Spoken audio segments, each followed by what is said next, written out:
Vamos hoje para a nossa aula 9 de Fundamentos. E hoje a gente vai começar a falar dos sinais vitais, tá? Porque quando a gente vai atender um paciente, vai receber um paciente, né? Antes da gente prestar os cuidados com o paciente, fazer um curativo, né? Dar um banho no paciente, primeiramente, a gente vai mensurar os sinais vitais, certo? Então, isso já é uma rotina de enfermagem nos hospitais. Assim que o paciente chega e todo paciente internado, a gente verifica os sinais vitais, já de rotina e mais de uma vez por dia, tá? A gente verifica pela manhã, né, no início da tarde, no início da noite, tá? Sempre atento a qualquer alteração. E a depender da patologia do paciente, algum sinal vital será verificado mais vezes. Por exemplo, se o paciente estiver tendo febre, tá, com alguma infecção, a gente vai estar verificando mais vezes, vai estar monitorando a temperatura. Paciente hipertenso, a gente vai estar monitorando a pressão arterial, certo? Então, a depender da patologia do paciente, algum sinal vital a gente vai estar verificando mais vezes, certo? Isso tudo vai depender da rotina hospitalar, isso tudo vai depender da doença que o paciente apresentar, certo? Então, vamos lá. Hoje a gente vai falar basicamente de temperatura, porque eu não vou só mostrar para vocês como verificar os sinais vitais. Vamos compreender, né, fisiologicamente o que é cada sinal vital, né? Como é que isso funciona dentro do organismo, certo? Então, a gente não tem apenas que verificar os sinais vitais. A gente tem que compreender o que a gente está fazendo, o que significa aquele sinal vital, né? As alterações que ele pode apresentar, né? Então, a importância dele. Então, a gente tem que compreender mais a fundo nisso, certo? Porque verificar a temperatura, qualquer um verifica. É algo muito simples. Agora, compreender como fisiologicamente a gente consegue manter a nossa temperatura do corpo, aí já é um conhecimento científico que quem é da enfermagem precisa compreender, tá bom? E eu também vou acrescentar, porque assim, a gente verifica os 4 sinais vitais, né? Temperatura, frequência cardíaca, respiração e pressão. E atualmente nós estamos também medindo o nível de dor do paciente. Então será aí um 5º sinal vital, tá? A dor, ela pode, não dá pra gente mensurar como a gente mensura os demais, mas a gente pode questionar o paciente que nível de dor ele está sentindo e que local é essa dor. Isso também pode significar algo vital ao paciente, certo? Por isso que hoje em dia a gente, além dos 4 sinais vitais, que tradicionalmente a gente sempre verifica, tem a questão da dor. Se o paciente estiver apresentando, a gente vai pedir para que ele mesmo mensure a dor, já que é algo subjetivo, não é algo objetivo a dor, certo? Então, a verificação dos sinais vitais consiste em uma das primeiras abordagens realizadas pela equipe de enfermagem ao receber o paciente, além da rotina hospitalar. Tem como objetivo avaliar risco que o paciente possa apresentar devido a alguma intercorrência médica ou para monitorar a saúde do paciente, exemplo, controle de pressão no pré-natal e dos pacientes hipertensos, certo? Isso é só um exemplo. No pré-natal, vocês ainda vão dar sobre materno e infantil, a mensurar o sinal vital, a pressão arterial, além de outras coisas que a gente cuida, né, da paciente, né, além dos outros cuidados que prestamos durante o pré-natal, mas mensurar a pressão é importantíssimo, porque no pré-natal, durante a gestação, pode ocorrer que nós chamamos de pré-eclâmpsia ou eclâmpsia, que a pressão, né, por conta do estado gravídico da paciente, e ela pode subir. Isso é um risco que ela pode correr. E isso é gravíssimo, né, no pré-natal. Então, por isso que tem que monitorar. E paciente hipertenso, a gente verifica a pressão para estar monitorando e para ver como é que está a resposta dos medicamentos a essa pressão. Então, a gente monitora a pressão para saber se os medicamentos que ele está tomando está controlando a pressão. Porque quando o paciente está tomando um medicamento para pressão e a pressão continua alterada, continua subindo, aí é porque ele precisa mudar o tratamento dele, tá? Então, monitorar qualquer sinal vital é super importante, principalmente a depender de algumas patologias que o paciente pode apresentar, certo? Vou passar aqui para o próximo. Então, essas medidas são indicadores do estado de saúde. A avaliação dos sinais vitais permite identificar necessidades básicas ou emergencial dos pacientes. Por exemplo, tá com a temperatura alta, a gente vai ter que medicar o paciente, né? Geralmente, pacientes internados, o médico já deixa prescrito uma dipirona, paracetamol, se necessário. Então, apresentou temperatura elevada, ele vai precisar ser medicado. Apresentou uma pressão elevada, ele vai ser medicado, tá? Tá com alguma alteração respiratória, ele vai precisar ser medicado imediatamente, ser atendido imediatamente, tá?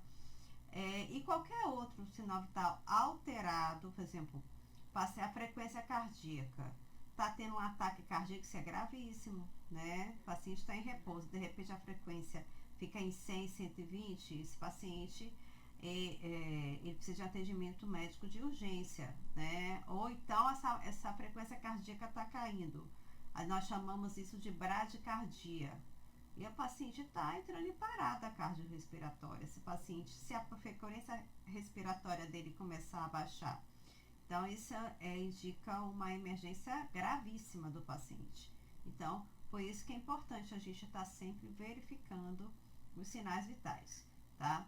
Os sinais vitais e outras medições fisiológicas são a base para a solução de problemas clínicos, tá?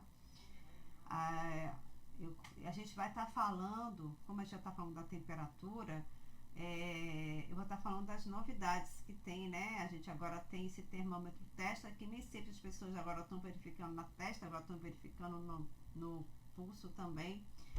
Mas ele veio facilitar aí os cuidados aí de enfermagem, né? Porque agiliza bastante. Eu vou estar falando sobre outros tipos de termômetro, tá? Todos que, né, tem aí disponível para a temperatura corporal, tá? A gente já está falando do termômetro para a temperatura corporal. E aqui é uma figura que está mostrando a questão da respiração, que nós vamos aprender também a verificar, a contar a respiração, a contar o pulso e a verificar a pressão arterial, certo? Quanto à pressão arterial, necessita ter o aparelho, tá? É importante vocês verificarem com esse tipo de aparelho para aprender com esse tipo de aparelho aqui, certo?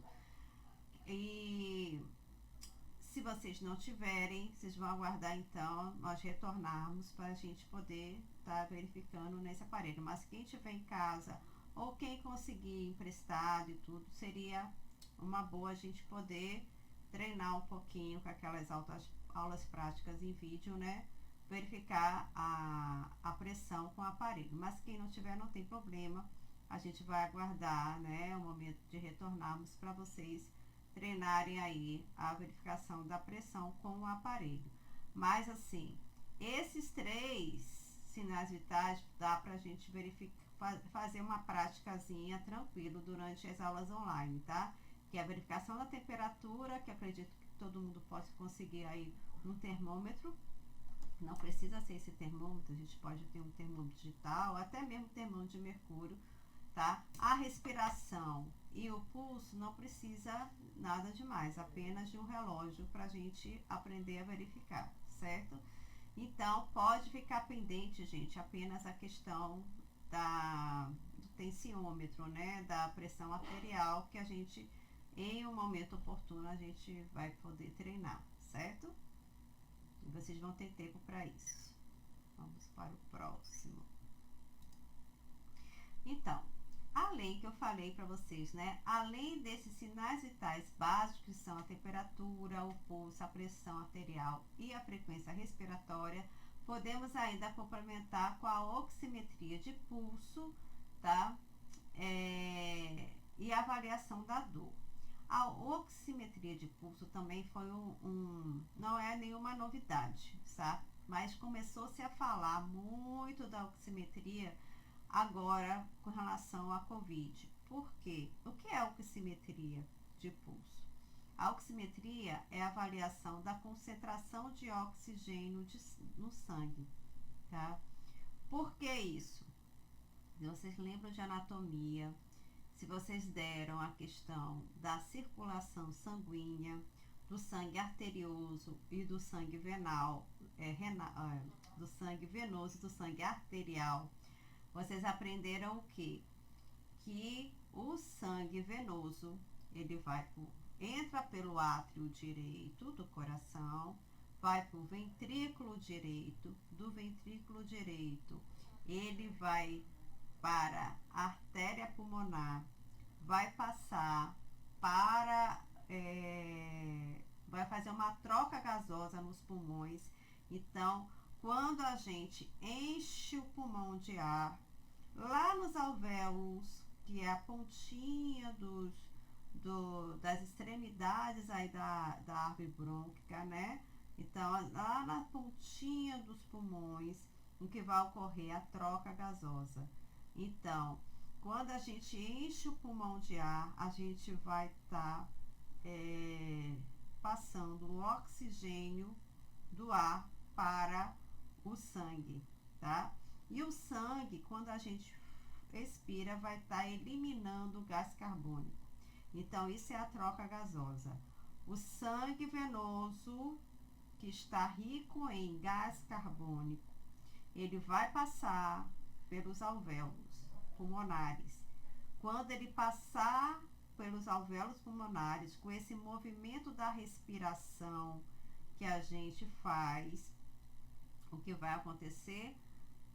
O gás carbônico vai ser eliminado e a gente vai absorver o oxigênio, e aí o sangue venoso vai se transformar em sangue arterial. O sangue arterial, o ideal é que ele tenha de 98 a 100% de oxigênio, tá? É um sangue rico em oxigênio, que vai nutrir nosso organismo de oxigênio. Então, esse oxímetro de pulso, ele vai estar medindo a concentração de oxigênio nas artérias, através do dedinho mesmo. Coloca no dedo, é tipo um pregadorzinho, que aí ele vai estar fazendo uma leitura, tá? Da concentração de oxigênio do sangue, né? O oxigênio das artérias. Então, por que hoje em dia se fala muito do oxímetro de pulso? Porque o paciente com Covid, ele tende a ter uma diminuição de oxigênio, né? Porque a troca gasosa dele é prejudicada por conta da lesão pulmonar que o Covid causa. Então, ele causa uma incapacidade pulmonar. Então, com isso, vai haver um prejuízo aí dessa troca gasosa. Então, não vai ocorrer uma troca gasosa eficiente e aí vai diminuir o oxigênio no sangue. Então, esse oxímetro vocês podem, né, conhecer durante o estágio. Ele pode estar disponível e é muito simples. Basta colocar no dedo e ele vai estar mostrando ali a saturação do sangue, tá? Uma outra forma de medir a saturação do sangue é através do sangue arterial mesmo. Em vez de funcionar uma veia, tá? O uma coleta do sangue arterial. Então, o sangue venoso é aquele que a gente colhe em laboratório normalmente para verificar hemograma e outros exames, né, colesterol, glicemia, vários outros exames que são realizados através do sangue, certo? Então, esse é através do sangue venoso.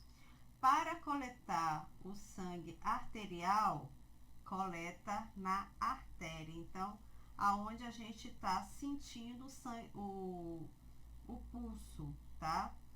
Onde a gente sente pulsar, isso não é uma veia, isso é uma artéria, tá? Porque a veia, ela não pulsa. A veia, quando a gente garroteia, ela sobe, ela aumenta de tamanho, tá? Para poder funcionar a veia, isso é veia. O sangue arterial, ele é pulsátil, então a gente sente, tá? Depois a gente vai ter a aula de verificação de pulso.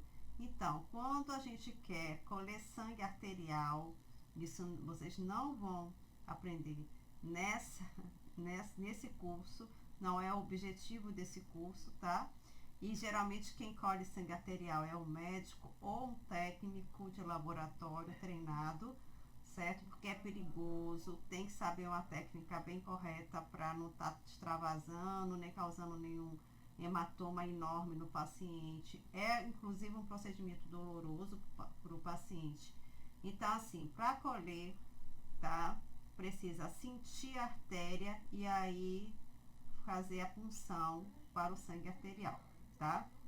Ele geralmente tem a coloração até mais viva, é um sangue com vermelho mais claro, porque ele é rico em oxigênio, tá? Por isso que ele tem uma coloração mais clara que o sangue venoso, certo?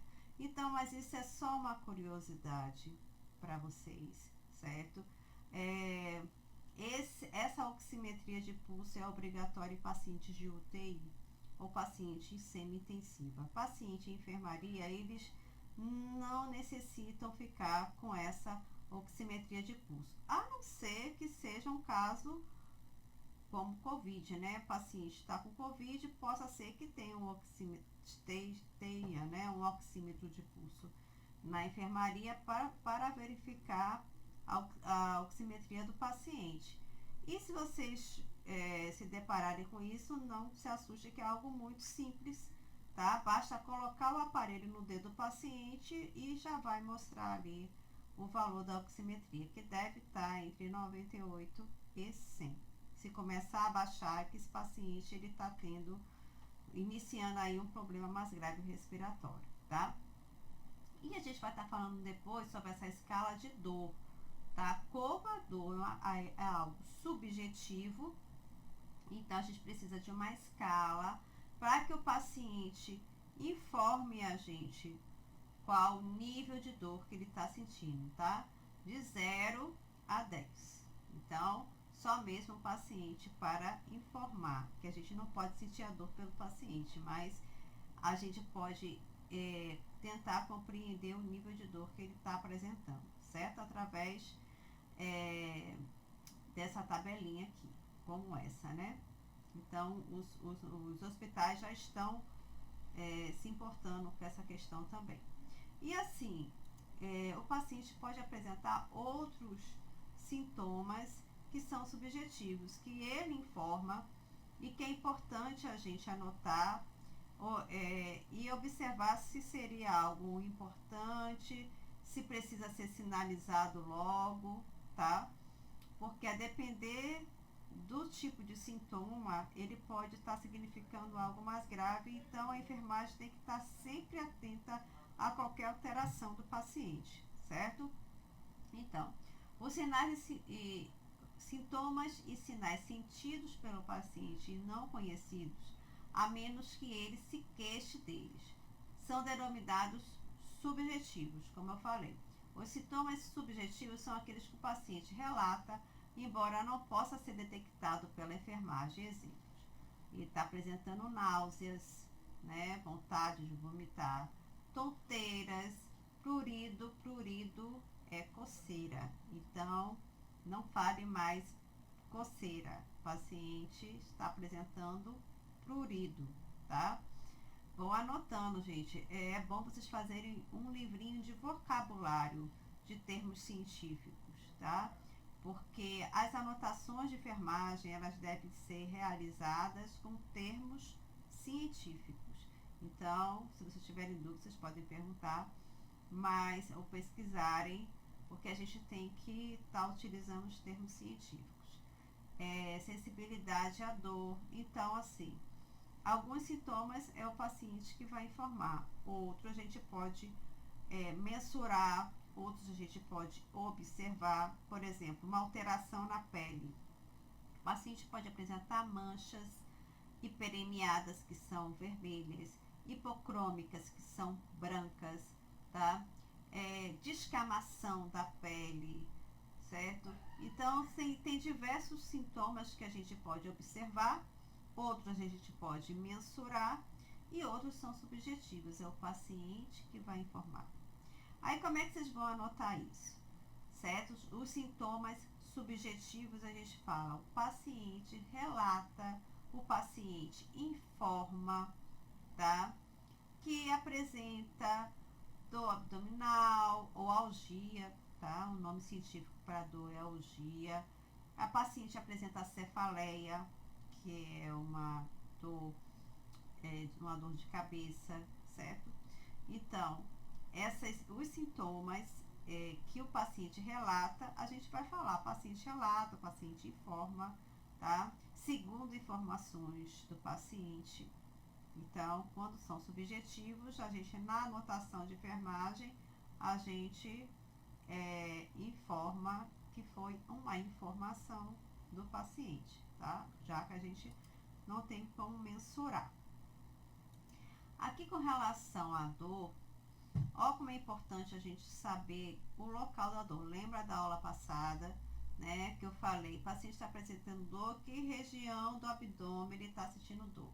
Então, a dor dos principais sintomas subjetivos muitas vezes indica a localização do órgão ou parte afetada em certos casos. A dor pode induzir a erros quando se trata de uma dor reflexa ou pelo fato de algum paciente exagerar ou simular a dor. Dor reflexa, o que seria isso? Um infarto tem uma dor reflexa. Por exemplo, o paciente que está infartando, às vezes ele sente dor no membro superior esquerdo, no braço esquerdo, tá? Uma dor renal, ela pode se irradiar por todo do abdômen, da parte frontal até a parte da região dorsal, tá? Pode até parecer uma dor de coluna. Então, a dor reflexa é quando a dor está em um órgão que se reflete para outro, tá? E o paciente também, a depender da sensibilidade dele, ele pode estar dizendo que está sentindo uma dor muito intensa, mas não é tão intensa assim, certo? Porque às vezes o caso não é tão grave, mas para ele é mais sensível à dor. Então, a gente ainda tem essa questão, né, da sensibilidade. Tem paciente que é mais resistente à dor, tem paciente que é menos resistente e ainda tem os pacientes que fingem dor, né? Vocês vão ter que estar preparados até para pacientes psiquiatras, tá? Por isso, abrindo parênteses, a gente utiliza, às vezes, um placebo para tratar algum tipo de dor no paciente. Por exemplo, a gente já administrou o máximo de analgésicos que a gente poderia administrar em um paciente. O paciente continua se queixando de dor, tá? Não é algo mais grave, o médico já avaliou. Então, em alguns casos, o médico pede para dar um placebo, porque psicologicamente isso pode amenizar a questão da dor. Então, o placebo seria a gente administra só água destilada dizendo que está medicando, tá? Porque a gente já chegou em um ponto que a gente não tem como mais medicar o paciente. Então, ele vai achar que está sendo medicado e isso psicologicamente pode trazer uma boa resposta, né? Então, vocês aprendem que a gente às vezes administra placebo em alguns casos especiais, certo? Gente, eu vou parar por aqui e continuar no próximo vídeo.